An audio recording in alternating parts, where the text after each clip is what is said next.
Diabetic patient during Ramzan fasting, क्या sugar का मरीज रोजा रख सकता है? तो मुबारक हो आपको, रख सकते हैं, लेकिन कैसे? जो बातें अभी तक पढ़ाई है वो सारी पे अमल करना पड़ेगा। 3 वीडियोस मैं आपको पढ़ा के आ चुका हूँ। अगर आपकी जिंदगी 10 साल 15 साल 20 साल 25 साल 100 साल पीछे पड़ी हुई है, तो आप उन 100 साल के अंदर आने वाले रमजानों में 100 के 100 रोजे आप रख सकते हैं पूरे के पूरे हर साल। लेकिन कैसे?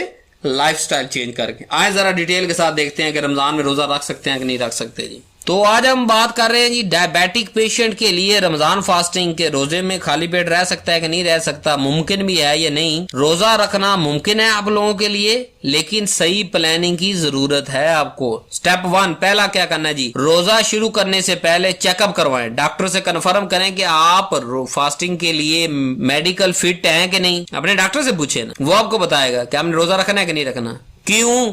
क्योंकि 3 अलामतें ऐसी हैं, अगर 3 कंडीशन अगर आपकी है तो आप रोजा नहीं रख सकते। नंबर 1, टाइप 1 अनस्टेबल, कि आपको टाइप 1 है और अनस्टेबल, आप उसकी ध्यान ही नहीं दे रहे। 4 माह से आपकी 4 साल से आपकी दवाई चल रही है, आप तवज्जो नहीं दे रहे। प्रेग्नेंट डायबिटिक, कि बच्चा भी होने वाला और शुगर भी हो गई है आपको, फिर भी आप रोजा नहीं रख सकते। और अगर आपकी किडनी डिजीज और साथ में शुगर भी है आपको, आप रोजा नहीं रख सकते। तो इन 3 अलामतों के अलावा अगर आपको डायबिटीज 2 है या आपकी कंट्रोल है डायबिटीज, यानी टाइप 1 नहीं है लेकिन स्टेबल है, तो आप रोजा रख सकते हैं। ठीक है। दूसरा स्टेप क्या है जी, मेडिसिन टाइमिंग को एडजस्ट करना पड़ेगा, सहरी और अफ्तारी की तरफ जाना पड़ेगा। तो मेटफॉर्मिन, इंसुलिन और दूसरी मेडिसिन को सहरी प्लस अफ्तारी टाइमिंग के मुताबिक डॉक्टर एडजस्ट कर देता है। जब आप जाएंगे ना रमजान से पहले, तो आप एडजस्ट करवा लें कि मैंने सहरी में कौन सी लेनी, अफ्तारी में कौन सी लेनी। ये तो मैं एग्जांपल दे रहा हूँ ना यहाँ पे, जो आपकी मेडिसिन आपके पास लिखी हुई है। और दूसरा, खुदारा डॉक्टर से ये कहना शुरू करें कि हमें फार्मूला लिख के दे, ब्रांड की तरफ ना भागे। उन्हें काका तू फार्मूला पैसे भरे ना, तेन 3000 तेरी फीस भरी है ना,